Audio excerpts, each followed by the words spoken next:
Assalamualaikum warahmatullahi wabarakatuh.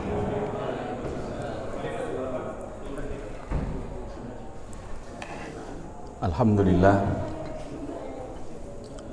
alladzi an'amana bi ni'matil iman wal islam. Asyhadu an la ilaha illallah wahdahu la syarika lah. Asyhadu anna Muhammadan abduhu wa rasuluhu la nabiyya rasulah ba'da. Allahumma shalli ala Muhammad wa ala alihi wa ashabihi ajma'in. Qala ta'ala fi kitabihil karim. A'udzu billahi minasyaitonir rajim. Ya ayyuhalladzina amanu taqullaha haqqa tuqatih wa la tamutunna illa wa antum muslimun. Shadaqallahul azim. Jamaah salat maghrib rahimakumullah. Alhamdulillah, pada malam hari ini kita masih dipertemukan kembali oleh Allah Subhanahu wa taala dalam majelis ilmu, majelis yang insya Allah dibanggakan oleh Allah Subhanahu wa taala di hadapan malaikat-malaikatnya, majelis yang insya Allah para malaikat turut berdoa agar orang-orang yang ada di majelis itu senantiasa diberikan sakinah oleh Allah Subhanahu wa taala.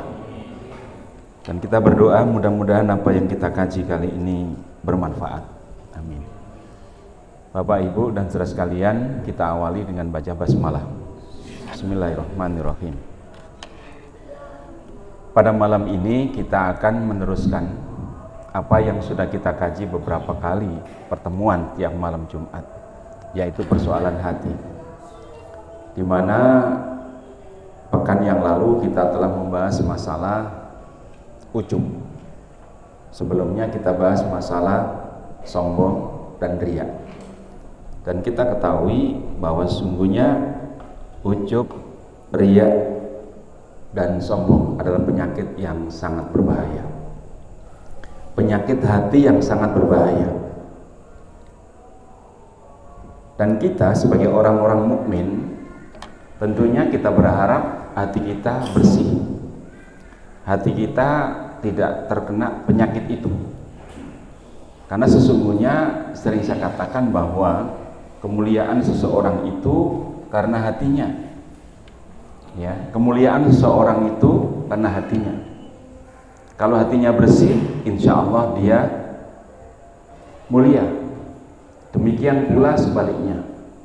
Malam ini kita akan bahas tentang satu penyakit hati yang tidak kalah dahsyatnya dari ujub, riya, dan sombong, yaitu masalah hasad. Bapak, Ibu, dan saudara sekalian, hasad, iri, dengki, ya. Hasad ini pertama kali makhluk yang melakukan, memiliki hasad adalah iblis. Dimana ketika dia melihat Adam diciptakan dari tanah, kemudian Adam memperoleh ilmu dan hikmah, wa 'allama Adamal asma'a kullaha tsumma aradahum 'alal malaikah. Dia iri, dia hasad, sampai ketika disuruh sujud kepada Adam, iblis tidak mau. Karena itu yang pertama kali memiliki penyakit hasad adalah iblis. Dan yang kedua, ketika turun di dunia, maka hasad pertama kali yang melakukan makhluk adalah manusia, yaitu Qabil, hasad kepada Habil, sehingga sampai dia dibunuh Habil. Terus berkembang sampai hari ini. Dan ada manusia yang lebih hasad dari itu semua adalah Yahudi. Orang-orang Yahudi hasad kepada Rasulullah SAW, karena yang ditunggu-tunggu Nabi akhir zaman, yang ditunggu-tunggu Rasul akhir zaman, bukan dari kalangan Bani Israel, ternyata dari kalangan orang-orang Arab, dan itulah Muhammad Rasulullah SAW. Apakah orang Yahudi tidak tahu? Tahu bahwa ada Nabi dan Rasul akhir zaman. Ditunggu-tunggu itu, Nabi dan Rasul ditunggu-tunggu oleh orang Yahudi. Tapi ketika yang datang bukan dari kalangan mereka, mereka tidak suka, mereka benci, ya, mereka tidak suka. Maka muncul dalam hati mereka hasad. Dan inilah yang berkembang terus sehingga seorang tokoh Yahudi, ya, seorang tokoh Yahudi, dan dia termasuk tokoh munafik pada zamannya, pada masa ketika Rasul Shallallahu Alaihi Wasallam hijrah ke Madinah, muncul orang-orang ini. Abdullah bin Ubay bin Salul atau Ibnu Salul. Dia memiliki hasad yang luar biasa kepada Rasulullah, kepada para sahabat, dan kepada orang-orang mukmin. Karena itu Rasul Shallallahu Alaihi Wasallam mengatakan kepada kita, mengingatkan kepada kita betapa bahaya daripada hasad. Iyyakum wal hasad, fa innal hasada ya'kulul hasanat. Hati-hati terhadap hasad. Hati-hati terhadap iri dengki, karena sesungguhnya hasad itu bisa memakan hasanat, amal-amal baik. Kama ta'kulun narul hatab, sebagaimana api memakan kayu bakar. Antum bisa bayangkan, ada kayu bakar, ada api, cepat sekali. Begitu pula kalau orang itu sudah iri.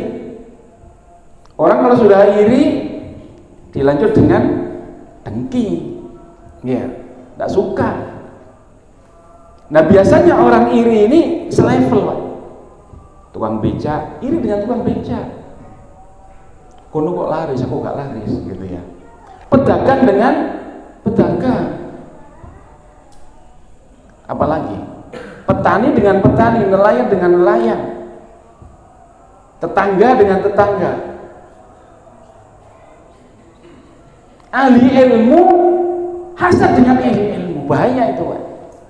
Makanya sangat bahaya ketika ahli ilmu itu memiliki hasad kepada tokoh Islam, iri dengan tokoh Islam, bahkan dengki. Wah, ini bahaya, Pak. Iya, bahaya. Karena saking bahayanya, maka Nabi mengatakan hasad ini bisa memakan amal-amal soleh. Apakah ada hasad yang diperbolehkan? Ada. Nanti akan kita bahas. Bapak Ibu dan saudara sekalian, jadi sesungguhnya hasad ini adalah penyakit hati yang tidak boleh diremehkan.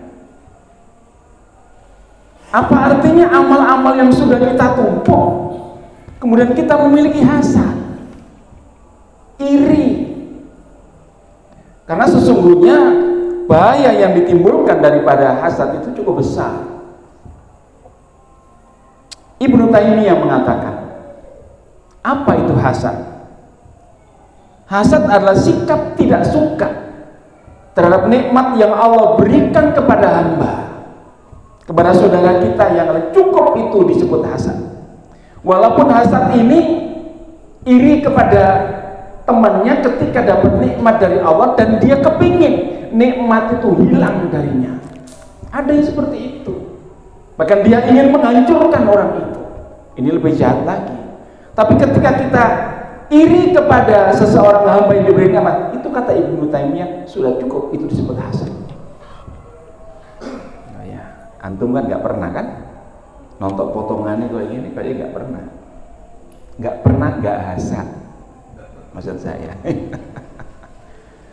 muncul, Pak, karena memang ini bisikan-bisikan setan, bisikan-bisikan setan yang apa, yuwaswisu fi sudurin nas,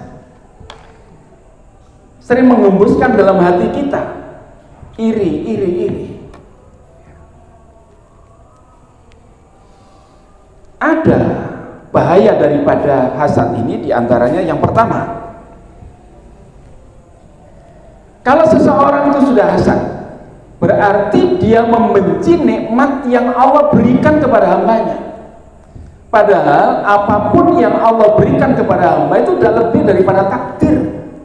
Kalau kita benci kepada seseorang karena nikmat, berarti kita membenci takdir Allah Subhanahu wa Ta'ala. Kalau kita nggak suka kepada teman gara-gara dia mendapatkan nikmat dari Allah, berarti dengan sendirinya kita bermusuhan dengan Allah Subhanahu wa Ta'ala. Ini yang pertama. Seseorang diberi ilmu, ya, sampai meraih dia pangkat derajat kedudukan. Kemudian kita iri, padahal takdirnya itu seperti itu. Berarti kita tidak suka dengan takdirnya Allah Subhanahu wa ta'ala. Itu biasanya hasad itu yang paling kental dalam masalah apa? Masalah harta. Lagi-lagi masalah harta. Padahal seseorang diberikan kekayaan oleh Allah, apa artinya? Kehendak Allah, takdir Allah. Nah, kalau kita nggak suka kepada orang yang diberikan kekayaan oleh Allah Subhanahu wa ta'ala, berarti kan kita nggak suka kepada yang memberi. Begitu. Makanya disebut syukur. Kalau kita dapat nikmat, kita syukur. La in syakartum la azidannakum.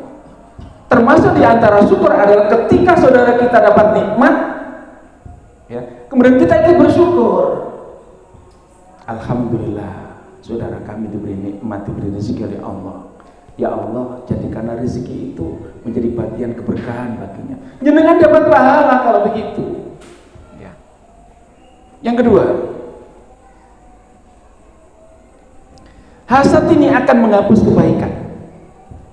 Ini bahaya. Ini apa itu? Akibat daripada hasad. Hasad ini akan menghapus amal-amal baik kita.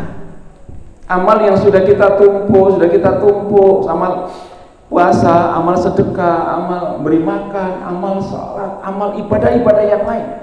Tahu-tahu kita hasad kepada orang. Mana ya? Mana. Kemudian yang ketiga, mohon maaf, umumnya orang yang hasad itu muncul, ya, pada orang itu diikuti kezaliman. Jadi kalau kita hasad kepada saudara kita, itu biasanya diikuti dengan kezaliman. Kezaliman macam apa? Yang pertama, menyebut-nyebut kejelekannya. Umpamanya Pak Erik tiba-tiba diangkat jadi direktur Sasa. Amin, ya, aminkanlah. Namanya Pak Erik tiba-tiba diangkat jadi direktur Sasa. Kira-kira akeh sing seneng apa akeh sing susah? Kalau kita seneng, ya, tapi orang-orang di sana akeh sing susah. Itu. Nah, mulai hasad. Kalau sudah hasad, nyebut-nyebut kejelekannya, Pak, dicari-cari kejelekannya.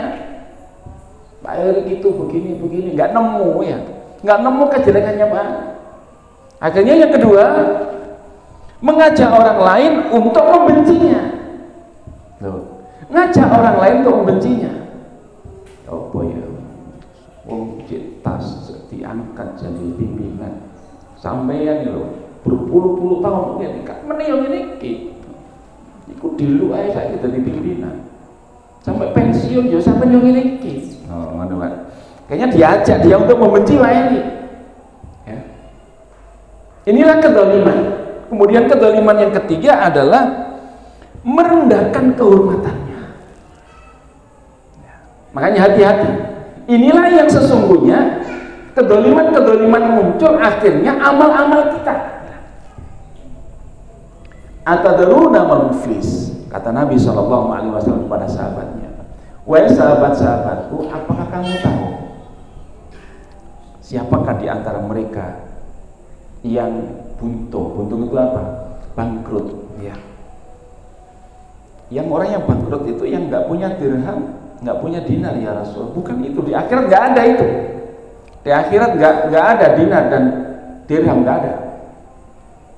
Akhirnya Rasul menjelaskan, orang ini membawa amal sholat, membawa amal puasa, membawa amal zakat, membawa amal haji, habis. Datang dia kepada Allah, ya Allah, aku pernah didolimi orang itu, ya Allah. Akhirnya amalnya diberikan. Ya Allah, aku pernah didolimi, dia menghibai saya, dia memfitnah saya. Akhirnya diberikan sampai habis. Ketika habis, datang lagi orang lagi. Karena nggak ada lagi kebaikan yang diberikan kepada orang itu, maka kejelekan orang ini diberikan kepada dia, sampai dia masuk neraka. Bangkrut. Ya. Makanya berawal dari hasad. Kata Nabi itu, Ya, ulul hasanah, memakan kebaikan-kebaikan. Ya. Bapak Ibu dan saudara sekalian, jadi diantaranya itu kalau tadi kezaliman itu muncul karena apa? Dibikin orang benci kepadanya, dicari-cari kejelekannya. Kemudian yang ketiga adalah merendahkan kehormatannya, termasuk memfitnahnya. Dan itu sering terjadi di tengah-tengah masyarakat. Ya. Ayo kita hati-hati dari hasad. Ya. Kemudian yang ketiga, bahaya yang ditimbulkan dari hasad itu adalah orang yang hasad itu akan diliputi penyesalan. Penyesalan apa? Seperti api yang memakan di hatinya, berkobar-kobar terus, mangkel terus. Ya. Jadi terhadap orang yang dihasad itu mangkel terus, Pak. Ketok sandali yang mangkel, Pak. Oh, ini lah sandali Pak Yudi. Padahal sandal kau ini perusahaan gak gawe mek sitok. Ketok kucingnya mangkel, Pak. Karena orang sudah kadung benci, sudah kadung hasad, dengki. Ya. Muncul terus. Akhirnya orang kayak begini hidupnya gak tenang, Pak. Gitu ya. Makanya kalau sering hati-hati, jangan-jangan sering hasad. Naudzubillah ya, naudzubillah. Ketok mencungul wong itu. Macam-macam sudah ya. Bapak Ibu dan saudara sekalian, contoh saja ketika kita membuka majelis taklim. Contoh, buka majelis taklim, ada orang nggak suka dengan kita, akhirnya hatinya dongkol, mengatakan sesuatu, kemungkinan cepat buyar, begitu Pak. Cepat bubar, cepat buyar, nggak laku. Ini contoh ya. Di dunia pendidikan banyak, antar pendidikan banyak, antar lembaga banyak. Di dunia dakwah tidak sedikit. Orang nggak suka dengan mubalai tertentu, nggak suka bukan karena yang disampaikan ternyata. Yang disampaikan itu benar. Loh, kenapa kok menyebabkan dia nggak suka? Nah, ini kan iblis. Karena cikal bakal daripada hasad itu adalah iblis Yahudi, ya, iblis Qabil Yahudi. Oh sudah itu cikal bakal hasad. Hati-hati ya dengan orang-orang yang bener Pak ini ya, ucapannya bener, dakwanya bener. Kok kita benci? Kenapa kita benci? Manhajnya beda, Pak. Manhajnya beda itu manhaj yang bagaimana yang beda dan sebagainya ya. Kemudian yang keempat, bahaya daripada hasad ini karena dia menyerupai Yahudi. Orang-orang ahlul kitab telah dikatakan oleh Allah Subhanahu wa taala dalam surat 2 ayat 109. A'udzubillahi minasyaitonirrajim. Wadda katsirun min ahlil kitab law yaruddunakum min ba'di imanikum kuffar hasatan min indi anfusihim min ba'di ma tabayyana lahumul haqq. Ya. Jadi telah banyak di antara ahlul kitab ya, yang ingin mengembalikan kamu ke dalam kekufuran setelah kamu beriman. Kenapa? Karena hasad di dalam hati mereka. Pengikut Nabi Muhammad SAW tambah banyak. Dia memfitnah, dia mencaci maki, dia membuli Rasulullah SAW. Loh, sampai ada hadis rifki, masih ingat? Ada hadis rifki terkait dengan ibunda Aisyah. Siapakah yang menyebarkan? Orang-orang munafik yang memiliki hasad, yang memiliki iri dengki kepada Rasulullah SAW. Masalah hasad sudah paham? Kira-kira masih ada yang punya hasad? Janganlah ya, jangan sampai kita punya hati atau hasad, karena sesungguhnya hasad ini adalah penyakit hati yang sangat berbahaya. Lantas sekarang bagaimana cara untuk menghilangkan hasad? Perkokoh iman, lebih-lebih iman kepada takdir Allah Subhanahu wa Ta'ala.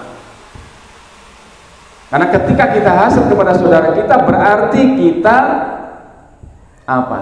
Nggak percaya dengan takdirnya Allah, nggak percaya dengan qadarnya Allah, ya, gitu. Pekerjaannya nggak jelas, tapi kok sugih, udah mulai kan, Mbak? Mulai. Kira-kira nih jenengan dijak ngrasani wong kaya ngono, kira-kira jenengan seneng nggak? Nek seneng berarti podo ahli ngrasani wong. Mulai menghibah. Menghibah itu sesuatu yang memang ada kenyataan, kemudian diomongkan. Kalau memang itu aib harus tutupi.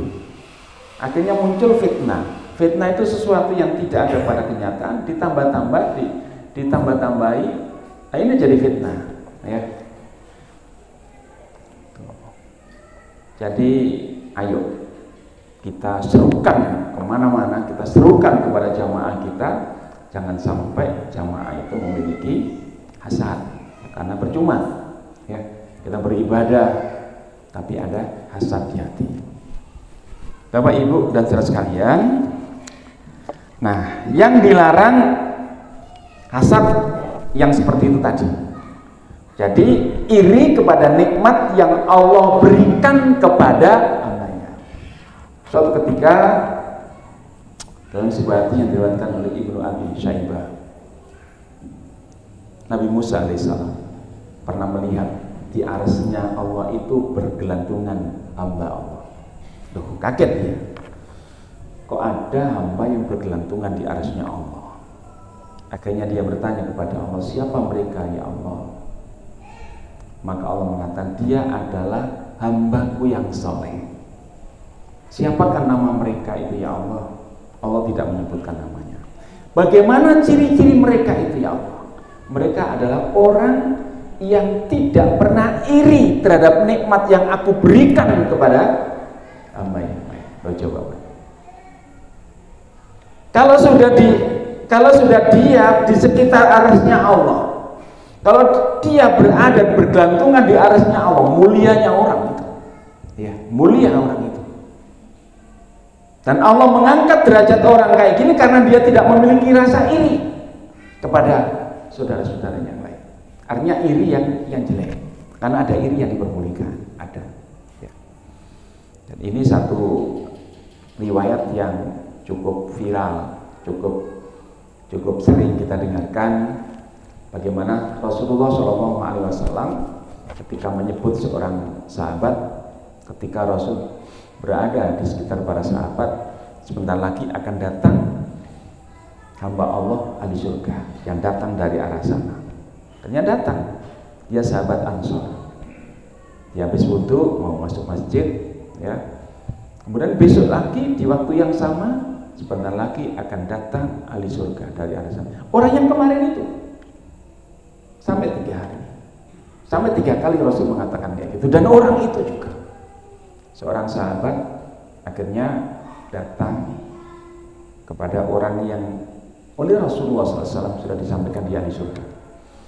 Bolehkah aku menginap di rumahmu? Karena aku ada masalah dengan keluargaku. Akhirnya boleh, sampai 3 hari. Dilihat oleh sahabat, dilihat amalan apa? Amalan apa yang menyebabkan dia ahli surga? Kalau Rasul mengatakan ahli surga, ya. Kalau Rasul mengatakan dia ahli surga, ya ahli surga karena wama yang tiku anil hawa in huwa illa wahyu yuha. Sahabat akhirnya kepingin tahu betul, Pak. Ya, akhirnya sahabat ini lihat sholatnya biasa-biasa, sholat malamnya juga biasa. Ketika tidur menggeliat sedikit, dia nyebut Allah, menggeliat sedikit nyebut Allah. Kalau ada sholat dia nggak pernah kecuali sholat jamaah di masjid gitu ya. Hanya nggak ada yang istimewa, dia sampaikan, wahai sahabatku, sebenarnya aku tidak ada persoalan dengan keluargaku. Cuma karena Nabi mengatakan kamu ini ahli surga, maka aku kepingin tahu amal-amalmu apa yang istimewa, yang menyebabkan kamu sebagai ahli surga. Saya tidak memiliki amalan-amalan istimewa kecuali sebagaimana yang kamu lihat, hanya itu. Akhirnya ya sudah, kalau gitu saya mohon pamit. Terus dia ngomong, cuma satu, saya tidak pernah iri, saya tidak memiliki rasa hasad kepada saudaraku yang menerima nikmat dari Allah Subhanahu wa taala. Jawabannya angel, Pak, nggak gampang itu. Apalagi bertetangga, kemudian istri kita tidak sefikra dengan kita, umpamanya begitu. Itu lihat itu, masuk sama Kak Iso, mulai guys, mulai ya. Ya Allah, akhirnya dituruti sama suaminya, bodoh akhirnya. Jadi jangan sampai akhirnya gitu. Nah, Bapak Ibu dan saudara sekalian, nah sekarang apakah ada hasad yang diperbolehkan? Ada, ya. Hasad yang diperbolehkan itu disebut dengan ghibthah. Ya. Rasulullah Shallallahu Alaihi Wasallam dalam sebuah sabdanya mengatakan begini, la hasada illa fisnatain. Jadi tidak disebut hasad jikalau ini ada kepada seorang, dua orang, ya. Rajulun atahullah malan fasullita ala halakatihi fil haq. Jadi kalau kita iri kepada seseorang yang diberikan rezeki, yang diberikan harta oleh Allah, kemudian harta itu digunakan di jalan Allah Subhanahu wa taala.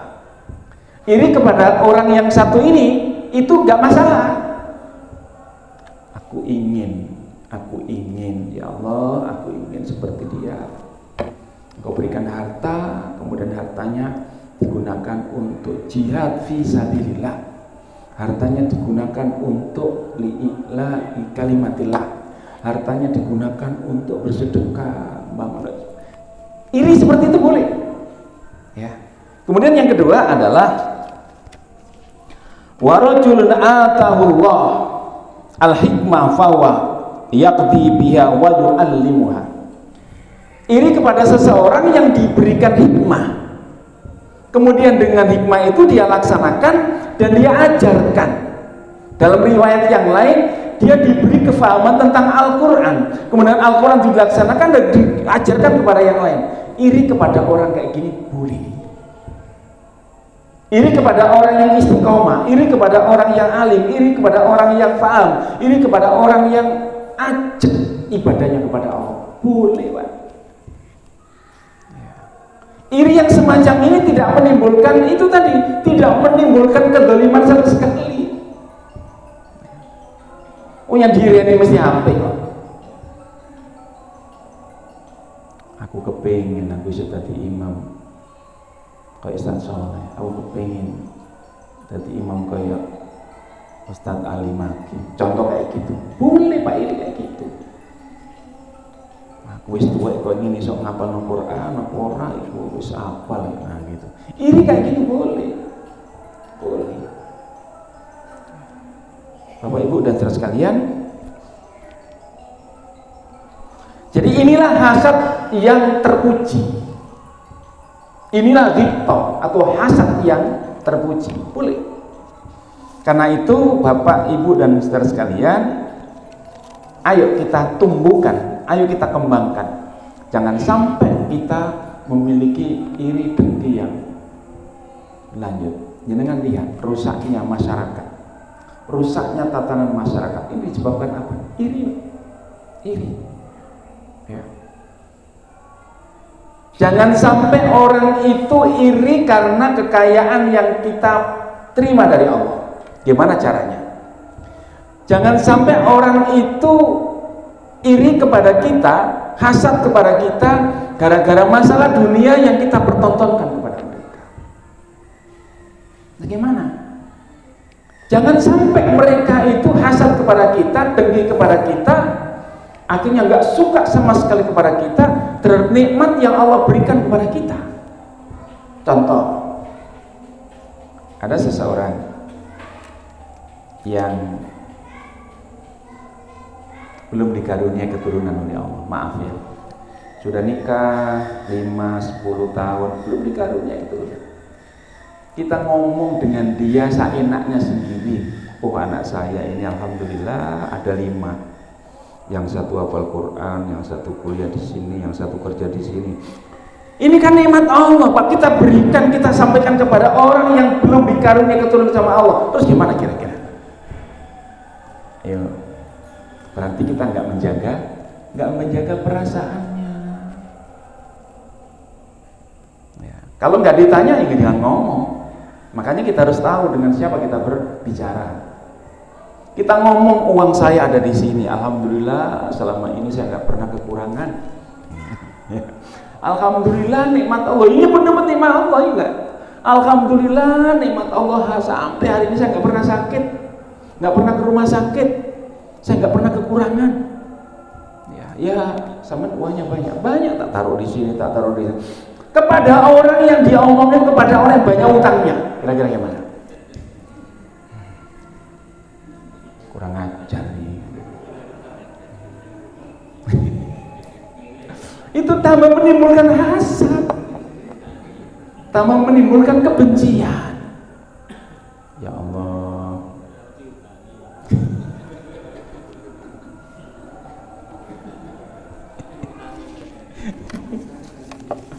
Ya mestinya kan awakmu utang, Pak. Nah kan gitu ya.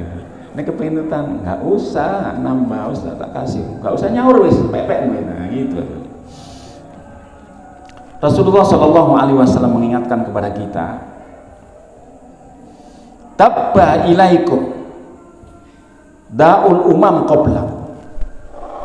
Penyakit umat dahulu sudah menimpa kalian semuanya. Penyakit orang-orang dahulu sekarang sudah banyak dihinggapi, yaitu al-hasad wal baghdha. Apa itu? Hasad dan kebencian, iri dan benci. Nah, ini sebenarnya penyakitnya orang dulu, Pak, sebelum Nabi Shallallahu Alaihi Wasallam. Tapi sekarang sudah menghinggapi umat Rasulullah Shallallahu Alaihi Wasallam. Iri dan benci. Biasanya udah iri masalah dunia mesti benci, Pak. Benci, nggak tahu gimana. Makanya harus istighfar ya. Ketika muncul istighfar karena itu memang bisikan-bisikan setan. Baik, Bapak Ibu dan saudara sekalian, kesimpulan yang akan bisa saya sampaikan terkait dengan masalah hasad adalah secara psikologis hasad ini yang pertama membentuk jiwa yang tidak pernah syukur kepada Allah.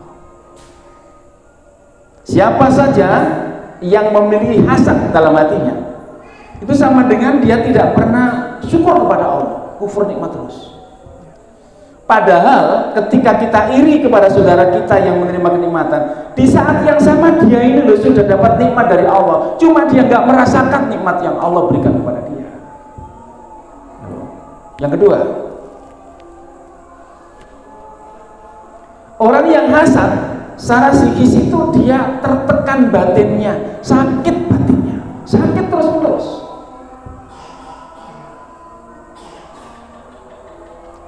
Hati-hati ya, hati-hati. Kalau sudah iri terus nggak pernah tenang hidupnya, Pak.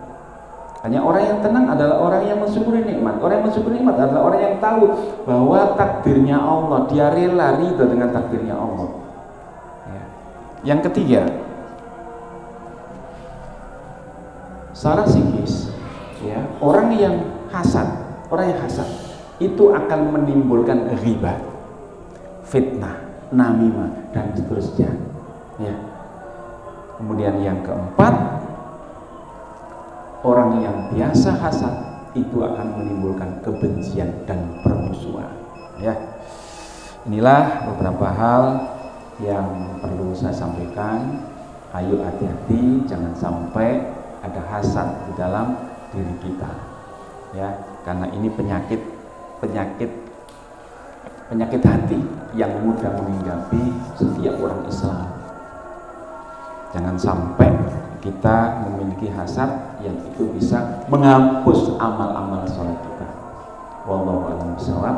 Saya kira cukup itu yang bisa saya sampaikan. Mudah-mudahan bermanfaat. Mudah-mudahan Allah Subhanahu wa taala menjauh menjauhkan kita dari penyakit hati yang cukup dahsyat ini. Mudah-mudahan hati kita selalu bersih, dibimbing oleh Allah, diberi hidayah oleh Allah, dijaga oleh Allah hati kita. Subhanakallahumma bihamdik, asyhadu an la ilaha illa anta, astaghfiruka wa atubu ilaik. Billahi taufiq wal hidayah. Assalamualaikum warahmatullahi wabarakatuh.